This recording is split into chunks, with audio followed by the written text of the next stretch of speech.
Hello everyone, I'm Dr. Poor, and welcome back to the Bloodtime Archives. In this video, we're going to be taking a look at the design history of the Bloodtime character. This is just going to be a singular video. I'm not really planning on doing an additional episode based on the other characters. So this is just me one thing about Bloodtime. So I think the best way to go about the design history of Bloodtime himself is basically just going to be going back to the very first concept for Hauntings of Bloodtime. Without further ado, let's get into it.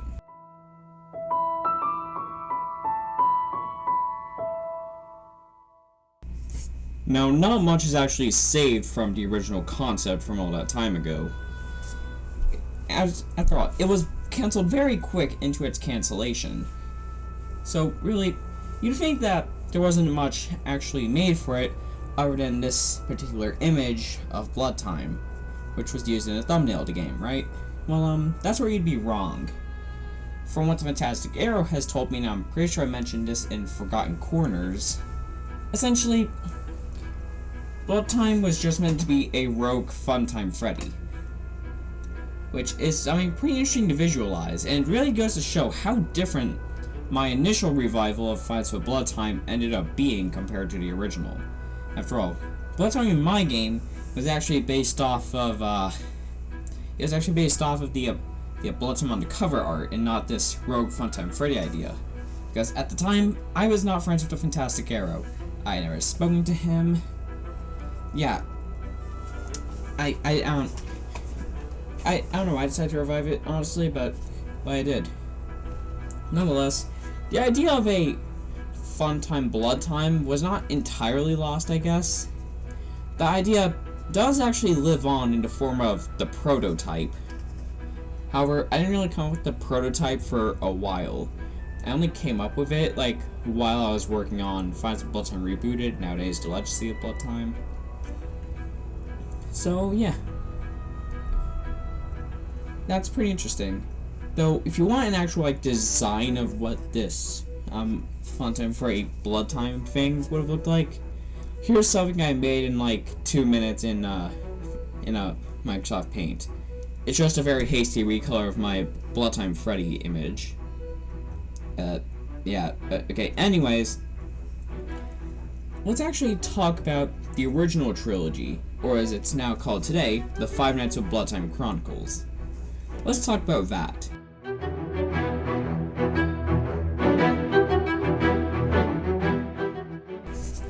The original trilogy from 2020 kind of sucked. Graphically, it was alright, I guess, but who am I kidding? It was completely terrible. The main thing is, the artwork for all the characters here just used art that I already had, saved on my computer as, a base, so I wouldn't have to make fresh art. That's something I try to stray away from now, for the most part. Although, I do occasionally do it if I feel that it's necessary, or if there's nothing really wrong with that. Anyway, regardless, all the characters reuse either my Freddy Fazbear drawing, or my old Bunny the Bunny drawing. One of those. I'm not sure why I reused art so much back then. I don't want to do that anymore. But, whatever. I'll probably just do it again in the future. I kind of kept the designs pretty simple. Yeah, sure. Bloodtime 3's Bloodtime is a bit more complicated, but it's still pretty goddamn lazy, and I really don't think it's that good, even now. Buzz is also pretty bad. I like his pumpkin design. This is also Bloodtime's first proper design. The more you know.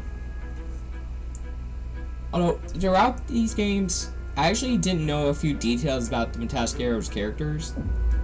Hence why, in the game, Bloodtime has red eyes and Buzz has yellow eyes, even though usually the Fantastic Arrow gives Bloodtime purple eyes and Buzz green eyes. Of course, Buzz has his correct eye color in Finds Onions, but not in the old Bloodtime games. This is something I'm planning on fixing in Bloodtime 2022 edition.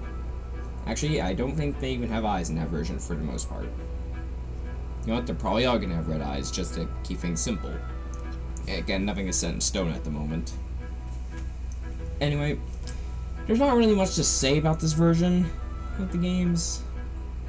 I mean, there was also, the Halloween DLC for Bloodtime 3, but even then, like, those designs were not the best. And plus, Bloodtime used Reboot Bloodtime's design, and the original reboot for Bloodtime wasn't even released at that point, so I'm not sure why I used it, but oh well.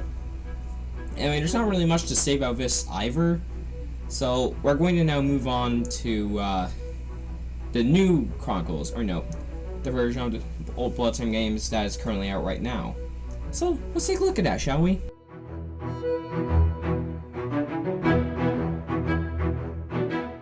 Okay, so, I know the audio just sounded really fucky, and that's because I had the wrong microphone set for some reason, but it should be fixed now. So, anyway, you may be thinking, okay, so he's going to talk about the new Bloodtime 1 update, which basically adds in the more modern Bloodtime sprites. Well, you'd be wrong. You stupid. Because I actually didn't start taking creative liberties with Bloodtime until I started when I started recoding the third game. Because I realized, this is my chance to make the game something good. At least. Maybe bump it up to a 7 out of 10, maybe. So anyway, the first thing I do is actually finish the re-release of the third game, which adds the Blood Monster, but overly simplified, and a new Bloodthirst game mode. I think it turned out really good. You know what? I think it's the pinnacle of the Fires of Bloodtime series. And you know what? It's very cool. I like it. And then after that, I actually worked on the Christmas DLC for Fires of Bloodtime 3. I thought I was going to do Halloween DLC next, but I guess I lied and I released it in like March. But to compensate for that, I made a new Christmas DLC, which basically made a new form of the blood monster called Frostbite. Frostbite is basically a very Christmassy blood monster. And you know what? I think it looks really goddamn cool. Oh yeah, Bloodtime in this version, in the Christmas DLC, he actually got a fixed version of his Phantom variant, and Buzz also got fixed, but he's not important. You know what, that's just because I was feeling kind of lazy, and I didn't just want to make them all Frostbear themed. So anyway, then I started working on the new Halloween DLC. In that version, I basically kept the Ghost Bloodtime design, just because like I'd already released this beforehand, so I figured I'll just have to re-release it. This time it would be permanently up because before it was only temporary. So I figured it would be pretty easy getting this re-release out. But then I met a roadblock, and that would be the Blood Monster's new skin. Because he was already pretty spooky. So I'm thinking, what should I do? I eventually settled on the concept of creating the Halloween Demon. You know what? I like him. He's pretty cool. It was a bit more of a creative process for him, but you know, it's something fresh, and you know what? I like that. So anyway, that was kind of everything for Bloodtime 3, and you know, after that, I thought I was going to be done with the Chronicles. Of course, there is also Legacy Bloodtime, but that's not important yet. And then we go on to the Bloodtime 1 update. Basically, at the time, I still did not hold the rights to Bloodtime, but I still wanted to make a proper remaster of the original game. So I'm like, wait a minute, I can't remake the games, but I can still update them. So I added in a little option that lets the player change between the assets in the cameras, but just in the cameras, nowhere else. Yeah, and also the menu. Basically, the player could switch between the classic and remastered camera sprites for Bloodtime, basically making him look really spicy and sexy. Nothing else really. Though the new Bloodtime design will be used in 2022 edition, so that's pretty cool. Yeah. Now it's time to talk about the Legacy of Bloodtime, where things start to get a little bit better.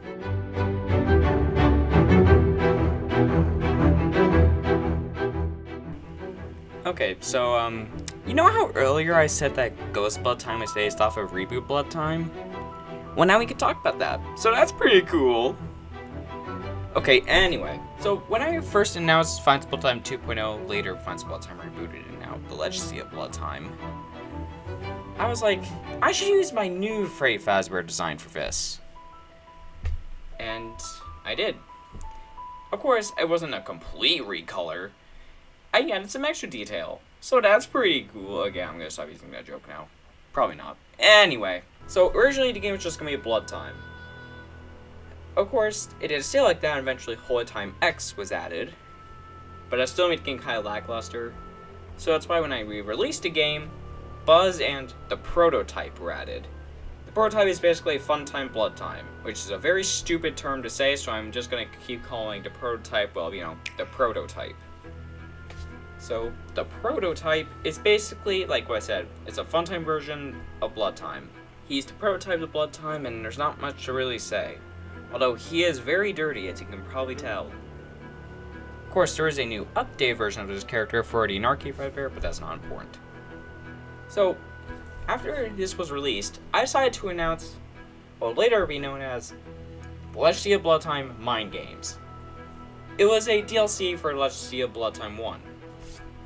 And this would add in a new variant of Bloodtime. This was what I call Cyanide Bloodtime. I think it looks really cool. I like it. It had a new aesthetic, and you know what? I like it. I didn't really know what I originally wanted for this. Originally, it's just a reskin. But you know what? I'm glad it was more than a reskin. Anyway, this version added in 2 more characters, actually, that were in the base game. Old Blood Time, which is basically just weird Blood Time from the original Fights of Blood Time 2, but better. And Memory Blood Time. It was just a recolor of System Crash Blood Time, but he has pleasing colors and the original colors from Blood Time, actually. I think these guys are alright. To be fair, I don't really know if the the more modern look on the endoskeleton parts of Old Blood Time look is good as the rest of it, but I think I did pretty good with what I had. You may notice I'm not mentioning the Legacy of Blood Time 2 in this, and that's because it's not going to release for a long time. It's probably going to release in maybe mid-2023 maybe. I don't know, we're going to have to see what direction this goes in. So, until then, we're not really going to talk much about Legacy of Blood Time 2. So, in that case, next up, we're going to be talking about the final game in today's video, The Hauntings of Bloodtime, Death Destined.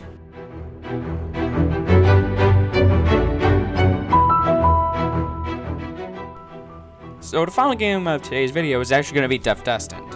Of course, there are other Bloodtime versions out there, such as PSCU Bloodtime and 2022 edition Bloodtime.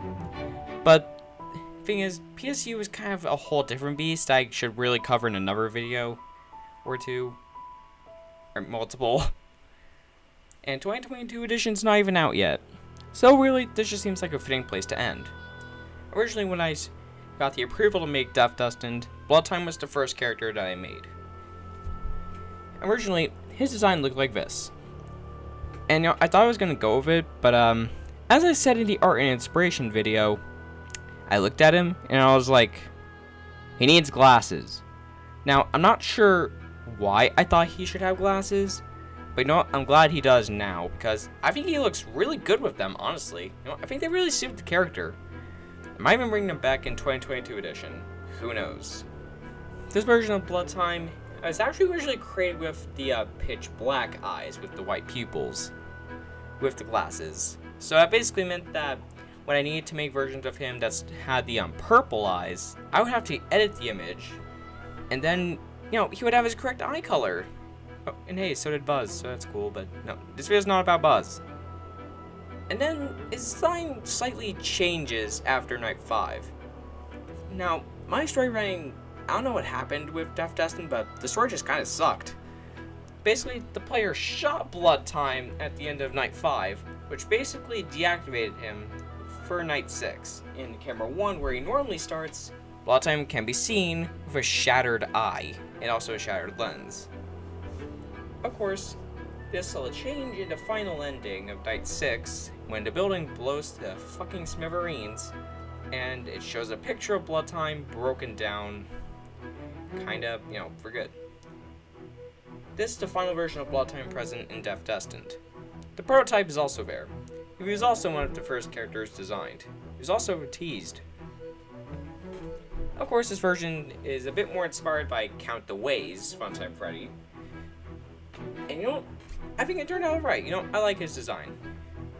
Something that I've realized is that even though Death Destined sucked as a game, it still had pretty good visuals, actually. There was a lot of thought put into it, but just in the end, it didn't work out. But hey, not everything works out, right? Plus, I might actually make a remake of Death Destined sometime. Knowing it's still at the moment, I'm still not even sure if I'm gonna do that, but hey, you never know. You never know. And that's kind of it.